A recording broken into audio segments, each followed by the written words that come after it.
and welcome to my channel. I am Stephanie, and these are the best underrated books I've ever read.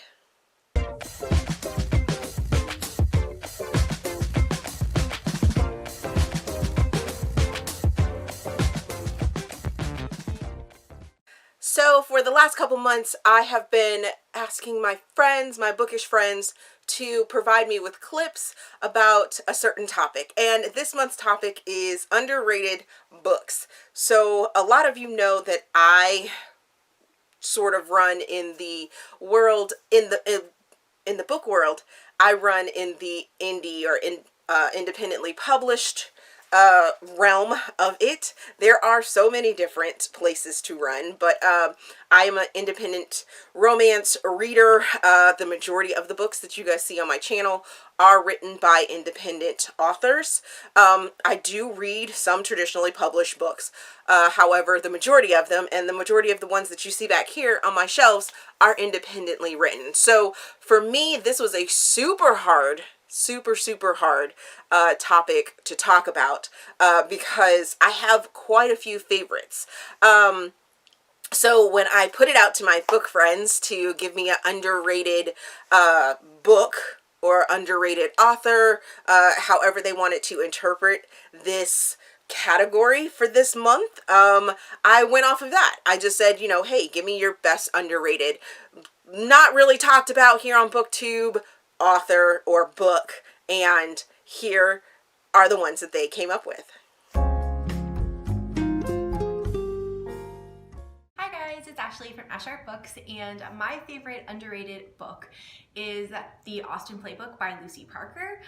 Really anything by Lucy Parker is fantastic, and I picked this one because even though I think more and more people are discovering her, she is one of my all-time favorite contemporary romance authors, and I want everybody to read her. And I think that a lot of people still either haven't picked up something or maybe only picked up one of her books, so I love this one. The Austin Playbook is number 4 in her London Celebrity series. Number 5 came out this year, which is called Headliners, which is also fantastic, but I think the Austin Playbook is my absolute favorite, so that's why I had to pick it for this one. So this book follows Freddie, who is an actress on the stage in London, and her family is a very well known, they're kind of the cream of the crop for like actors, and they are kind of like very serious actors, and Freddie is very talented, but she kind of wants to change it up. She kind of wants to do something a little bit different, a little more lighthearted, and she kind of feels like she's at this like crossroads in her career. And she's just taken on the role of playing in a kind of live reenactment of like a Jane Austen book on stage, but it's going to like be filmed live, called the Austin Playbook, and it's going to take place at this like country estate in the countryside in England, and that's where a large portion of this book takes place, which I love that kind of thing. And then our hero is Griff, who is a critic, and he has written some kind of scathing things about Freddie's performances before. So in this book you have, and then Griff also owns and kind of runs the estate that this is taking place at, so that's how they kind of connect amongst other ways. And Griff is like super grumpy, very just like gruff, and like this is your like typical grumpy hero, and I loved him. But obviously there's more to him than that. And then Freddie is like sunshine, and like she's just such a lovely person, really optimistic in a way, and like wants to see the best in people. So the two of them could not be more opposites attract, which I love that. I love that they have to stay at the estate together while this play is kind of going on. And I love this book so much. I think Lucy Parker is a fantastic writer. Her dialogue is so good. Her characters are fantastic. Like the witty banter in every book she writes is great. And I think a lot of people would enjoy this book, and you can read these as standalones. I love the first book too, which was Act Like It. So if you want to read them in order, that's the first one. But I think they can be read as standalones, and it's funny, it's sweet, it's like steamy, it's romantic, and I really love this. So I hope you guys will check out Lucy Parker and the Austin Playbook. Hey there, it's Bree, and my channel is In Love and Words, and the best underrated book I've ever read is A Little Night Magic by Lucy March. This is a contemporary magical realism romance, and I am obsessed with this book. It's a rom-com. It's super, super funny. This is also a friends to lovers rom-com, and the main character in it goes through the most hilarious transition as she's figuring out that she has these magical abilities. It takes place in a small town, and she works at a diner, and she's had a crush on her friend who is the cook at that diner. And one day she ends up developing these magical abilities. And the entire time that she's realizing that she has these abilities and what they are and what she can and can't do, it's so freaking funny. I got this book just on a whim one day years and years ago, and I read it. And on Goodreads, this doesn't have very high reviews. I think it has like a 3.5. And I'm like, what are you talking about? I love this book so much. I'm glad that I never looked at reviews or anything, because it may have deterred me from reading this book. But I'm here to tell you that this book is fantastic, and don't pay attention to the Goodreads reviews. You should totally check it out because it's funny and it's fun and it's lighthearted, and it's just a very quick, easy, fun read that has a really great romance and will make you laugh out loud. Hey everyone, my name is Chloe and my channel name is Always Booked, and today I am here to tell you about my favorite underrated book. So the book I'm going to be talking about today is Swear on This Life by Renee Carlino. The glare is terrible with this, but really anything by Renee Carlino. She is so fabulous, and I feel like she does not get enough hype here on BookTube, but this one specifically is about a girl who reads this book, this super hyped book about this couple of kids who are best friends in childhood. They fall in love and they go do things. I'm not going to say any more about that, and she realizes it's her story and that the author is her childhood best friend writing under a pen name. And so it's their romance. Obviously, it's kind of a second chance, which is my favorite trope ever. And Renee Carlino, I have read a lot of her books and I feel like she can't do any wrong. So Swear on This Life, if you have not read it, please pick it up. If you haven't read any Renee Carlino, please pick her up. She is so wonderful and so underrated. Highly recommend. Hey everybody, my name is Deja and my channel is Deja's Book World. First of all, I want to say thank you to Steph for including me in this monthly collab video because I am such a small booktuber and I haven't found my niche yet like a lot of other booktubers. I don't know whether I'm going to be known as like the girl who does a lot of tags or reading vlogs or what I'm going to do yet. And if you guys would like to come on that journey with me, I would really appreciate if you guys went and looked at my channel. So in the past, I mostly read like the popular YA fantasy books that everybody was talking about, which I definitely loved at the time, but I feel like I'm growing out of that now. So I still am probably going to read fantasy, but I want to transition into more adult fantasy. And ever since the beginning of 2020, I feel like I've been diving a lot more into thrillers, horror, and romance. I love those genres so much, and I've read more, and I really just have been loving those genres, and I think that they're just going to be some of my favorites. So now getting to the book that I'm supposed to talk about, I'm basically supposed to talk about my best underhyped book, and I'm actually going to talk about two because I'm a rebel, and hopefully Steph doesn't cut me out for breaking the rules, but I really love these two. I actually read this book for a book club, but before that I've never heard about it, and I still have not heard anybody else talk about it besides the people in the book club. But I honestly really love this book, and I think it's going to be one of my favorite horrors for a long time. This book basically has to deal with almost like a pandemic type thing, so if you're really sensitive to that right now, I wouldn't really recommend this. All of the kids basically die all at once because of this disease, and then 3 days later they all come back to life, and it just kind of ensues from there, and we follow multiple perspectives, and I think the author handled them all really well, and I just loved his writing style. This basically combines like vampires and zombies with a pandemic element, and there's also like touches of The Purge throughout, which I really enjoyed, those little snippets that were like similar to The Purge. And this book was just so good, and I would highly recommend it if you're looking for a new horror to read. The second book that I'm recommending is actually a graphic novel series, and I really love this series.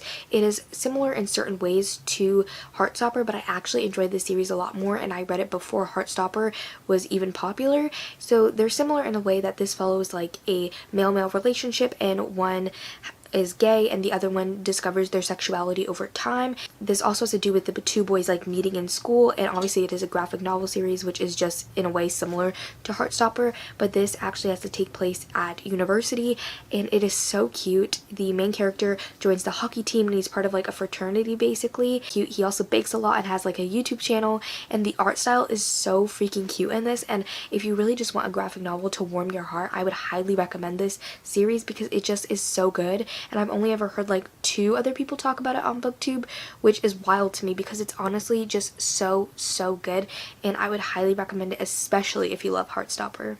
So I hope you guys enjoyed my recommendations and what I had to talk about in this little clip, and thanks again to Steph for having me in this video. Hi, my name is Jess, and thank you, Stephanie, for including me into your collab this time around. My blog and my YouTube channel is called From Me to You Video Photography and Book Reviews, and welcome to my spare bedroom that is my kids' messy area. I'm trying to hide it from them right now to tell you this. So I am here to talk to you about what I would say should be a recommendation for you, of course. Bleh.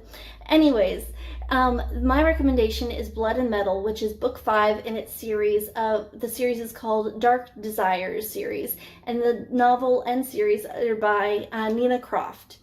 I received this novel as an ARC in 2015, and I gave it 5 out of 5 stars, and I'm telling you about it because it doesn't have a lot of reviews. It's through Untitled Publishing, but it doesn't have a lot of reviews. That's why I'm telling you, or I would have told you about a few others. But this one is a sci-fi paranormal romance that really got me good because, I mean, I still remember it now. Basically, it's about Daisy and Virgil. They are both newly formed into who they are now because she is a newly formed vampire and he has just recently turned into a cyborg, and that has its own little mystery components to it. But because of that, they are actually able to follow through with their lust because right now Daisy has an issue in controlling her biting urges. So it really is a unique relationship, and it is standalone enough that I was able to enjoy this novel completely without having to read any of the others in the series. And definitely I recommend it to you if you enjoy paranormal romances, but then with a complete sci-fi twist that throws you into left field, and you get a huge cast of characters that you will either have read in previous novels within this series, or because, like myself, you would just be reading this as a standalone that you'll get to enjoy as well.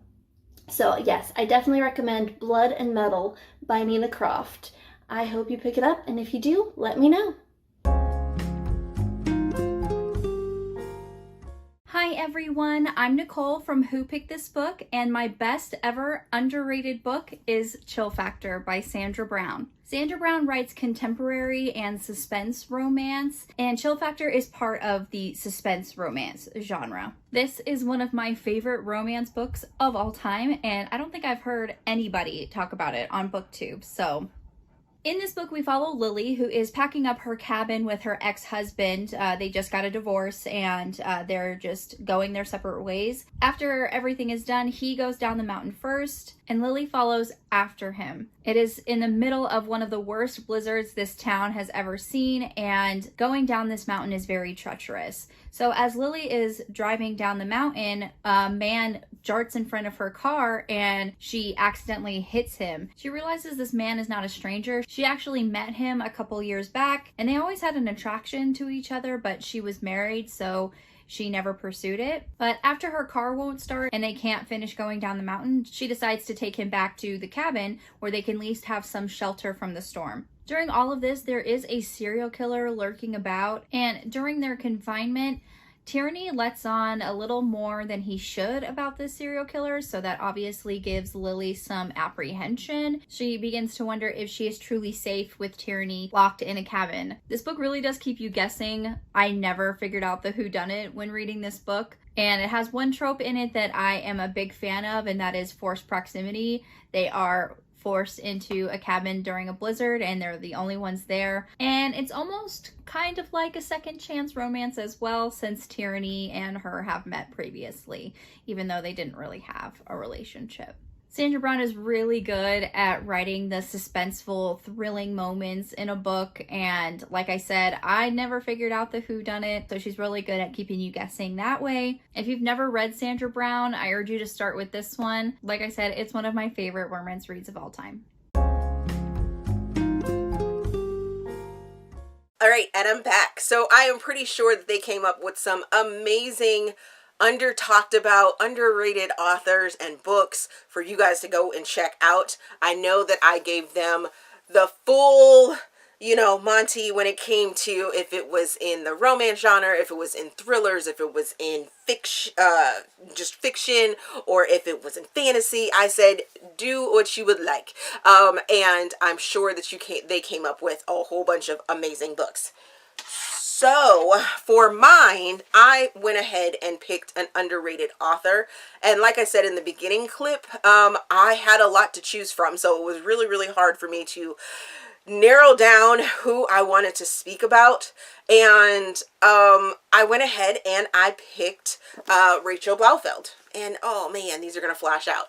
So I'm really sad that this is flashing out because it's an amazing cover for a book. But this is a duet. It's called The Crossroads Duet. It's 2 books. This first book is Redemption Lane by Rachel Blaufeld, and then the second book is Absolution Road. And these 2 books work together. You do need to read them in order to really get the full effect and full emotion of the stories. It does follow 2 different couples, but the couples are connected because the men in the couples are brothers. And these 2 characters, the 2 male characters, go through these life-changing moments and you feel their emotions jumping off of the page and their real life issues and situations and just things that they end up going through. And I was completely drawn into this story when I first read Redemption Lane. Absolution Road had not come out yet, and I was like, ugh. When I got to the end of it, I was like, I need this next book. Please, please, please give me this next book. And, when Rachel put it out and I read it, I was just like, ugh. I was speechless, completely speechless by it. So Rachel uses her real life job to find inspiration in both of these books, and I absolutely love that fact about it. And I don't think she used real stories, but she definitely used her expertise in her line of work to really make these books and these characters come to life and make you feel for them, make you emotionally connected to them, and I just absolutely loved it so much. So go check out Rachel Blaufeld and her collection of books, especially this duet, The Crossroads Duet, which is Redemption Lane and Absolution Road. Alrighty, so I hope you enjoyed this month's collaboration and look forward to future collaborations. Let me know down in the comment section if you have read any of the books that any of my collaborators have talked about. Let's discuss them. Do I need to put them on my TBR?